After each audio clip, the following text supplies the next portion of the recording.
آپ کسی جنگل میں پڑے ہوئے ہیں, صحرا میں, کوئی کھلانے والا نہیں, کوئی پلانے والا نہیں. ایک آدمی احسان کرتا ہے, جب آپ کی آنکھ لگتی ہے انگور رکھ کے چلا جاتا ہے. آپ کی آنکھ کھلتی ہے, آپ کہتے ہو یار زبردست انتظام, انگور کھا لیے. تھوڑی دیر میں آنکھ لگتی آتا ہے, کھانا رکھ کے چلا جاتا ہے. آپ اٹھتے اڑے, کھانا آ گیا, کھانا کھا لیا آپ نے, پھر آنکھ لگ گئی. تو تھوڑے دنوں میں آپ کو خیال ہوگا نا, یار یہ کون ہے بھائی. اب ایک بندہ آپ کو نیند سے اٹھاتا ہے اور کہتا ہے کہ یہاں ایک صاحب رہتے ہیں جو آپ پر اتنے مہربان ہیں, انہوں نے آپ کو مرنے سے بچایا, قحط میں ہلاک ہونے سے بچایا, ہر تھوڑی دیر میں آپ کے لیے کچھ نہ کچھ رکھ کے جا رہے ہیں, تو چلو ان کا شکریہ ادا کر. اب جا رہے ہو تو شکریہ ہی ادا کر لو. آپ کہتے ہیں بھائی چھوڑو یار, ہمیں اس سے کیا, کون رکھ کے جا رہا ہے, ہمیں تو یہ انگور اچھے لگ رہے ہیں, انار اچھے لگ رہے ہیں, اور کھانا اچھا لگ رہا ہے, ہمارا پیٹ بھر گیا, پتلی گلی سے نکلو. کس قدر بے مروتی ہوگی کہ نہیں ہوگی. تو یہ جتنے اللہ کے نافرمان لوگ ہیں, انہیں انگور بھی اچھے لگتے ہیں, انہیں آم کے موسم میں آم بھی اچھا لگتا ہے, خربوزے بھی شوق سے کھاتے ہیں, دودھ بھی شوق سے پیتے ہیں, ہائیجینک چیزیں کھاتے ہیں. یہ صحیح سمجھ آ رہی ہے بات. یہ تو ایسی ایسی چیزیں کھاتے ہیں جو اللہ نے ایسا لگتا ہے صرف ان لوگوں کے لیے بنائی ہے. غریب آدمی تو بیچارہ وہ دیکھ سکتا ہے ان کی اصلی اوریجنل چیزیں تو یہ لوگ کھاتے ہیں. صرف کھانے کو فوکس کرتے ہیں, لائف کو انجوائے کرنے کو فوکس کرتے ہیں. پھر یہ اس بحث میں پڑھنے کے لیے تیار نہیں ہے کہ حلال کیا ہے اور حرام کیا ہے, خدا کن چیزوں سے خوش ہوتا ہے, خدا کن چیزوں سے ناراض. آج کل وہ بہت چل رہا ہے نا بالی ووڈ میں, جو ایک ایکٹریسز ہے اس نے توبہ کر لی تو پوری دنیا اس کے خلاف ہوئی ہوئی ہے لبرل لوگوں میں کہ یہ کیا کر رہی ہے. اس کا یہی بات ہے کہ بھائی ہمیں کس نے پیدا کیا, اللہ نے. تو ہم پوچھیں گے تو صحیح نا کہ یہ حلال بھی ہے کہ نہیں ہے, پوچھیں گے بھی تو صحیح. اور یہ دنیا کب تک ہے, ہمیشہ کے لیے تھوڑی ہے. ایک دن تو بڈھا ہونا ہے, بوڑھا ہونا ہے. یہ جو ہیروئنز فلموں میں ناچ رہی ہیں ہمیشہ تھوڑی ناچیں گی. ایک دن آئے گا چہرے پہ جھریاں پڑیں گی, کمر جھکے گی, نسوانی حسن سارا ختم. وہ جو ہیرو ہے کب تک اپنی باڈی کو فٹ رکھے گا میرے بھائی. بڑی فٹنس کا خیال کیا جاتا ہے, ہر وقت ڈاکٹروں کی ٹیم گھومتی ہے. اب آپ کا ویٹ, آپ جو ہیرو ہیں آپ کا ویٹ تھوڑا سا بڑھ رہا ہے, انڈا کھانا چھوڑیں پلیز, آپ زردی نہ کھائیں, آپ پلیز تھوڑا میٹھا کم کریں, وہ بڑا تاکہ میں دیکھنے میں ہیرو لگوں. کب تک لگے گا میرے بھائی. ایک وقت آئے گا کہ ڈاکٹر کہے گا میں بھی عاجز آ گیا, اب یہ بال سر پہ گرنے سے دنیا کی کوئی طاقت نہیں روک سکتی.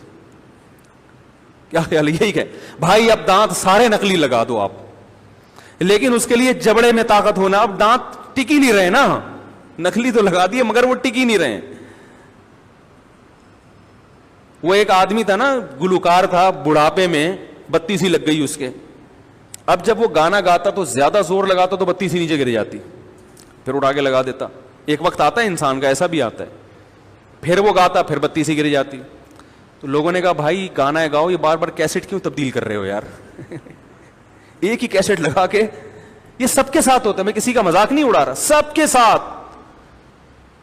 تو جو عقل مند ہوتے ہیں وہ موت سے پہلے سمجھ جاتے ہیں کہ بھائی یہ جس چیز کو ہم ویژن بنا رہے ہیں, جس چیز کو ہدف بنا رہے ہیں, یہ چیز ہدف بنانے کی ہے نہیں, یہ ہدف بنانے کی ہے نہیں.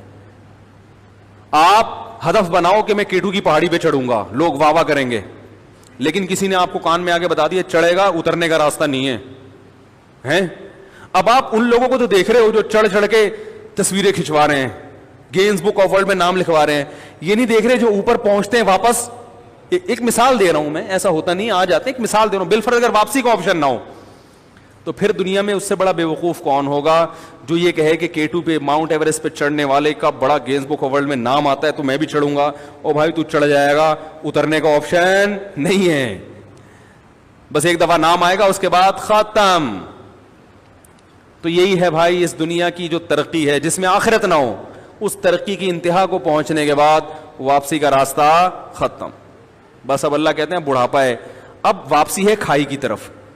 جیسے پہاڑ پہ آپ چڑھ گئے, اب آگے کھائی ہے, پیچھے کا راستہ نہیں ہے, کھائی کا راستہ ہے. وہاں سیڑھیاں لگی ہوئی ہیں لیکن آدمی کیا, وہاں تو موت ہے بھائی. تو اللہ بھی کہتے ہیں دولت کما لی, انتہا تک پہنچ گئے, دنیا کے سب سے بڑے بزنس مین بن گئے, صحت بنا لی, دنیا کے سب سے بڑے بلڈر بن گئے, خوبصورتی کو فوکس کیا, مسٹر ورلڈ بن گئے یا مس ورلڈ بن گئی.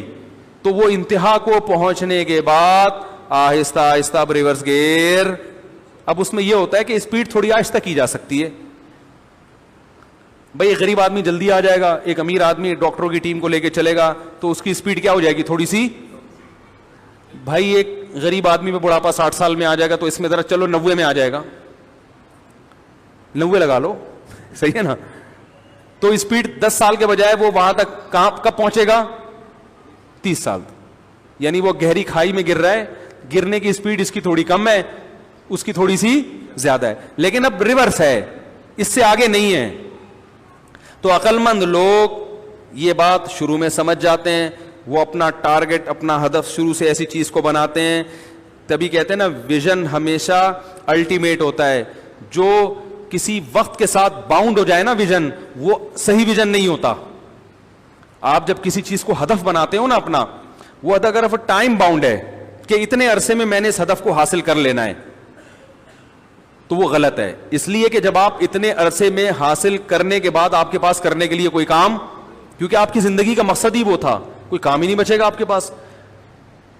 اور اگر یہ بھی ممکن ہے کہ آپ اتنے عرصے میں اس ہدف تک پہنچ ہی نہ پاؤ, کوئی حادثہ ہو جائے آپ کے ساتھ, لیکن اللہ کی رضا کا جو ویژن ہے یہ ٹائم باؤنڈ نہیں ہے. اگر آپ ہدف بناؤ اللہ کو راضی کرنے, اصل یہ ہے, تو بھائی وہ اگلے ہی لمحے مر جاؤ تو بھی جنت ہے, 100 سال کے بعد مرو تو بھی جنت. اصل جو ویژن ہے وہ ٹائم کا پابند نہیں ہوتا. ہاں اس تک پہنچنے کے لیے چھوٹے موٹے جو ویژن بنائے جاتے ہیں کہ یار اللہ تک پہنچنے کے لیے ضروری ہے کہ میں علم دین بھی حاصل کروں, اور وہ 8 سال میں مجھے حاصل ہو جانا چاہیے. تو ٹھیک ہے 8 سال میں حاصل ہو گیا, ٹھیک ہے, اس سے پہلے مر گئے تو بھی کیا ہے, بولو نا بھائی, ٹھیک ہے, اللہ کہے گا تو نے اس ٹریک پہ چل پڑا تھا, جا جنت.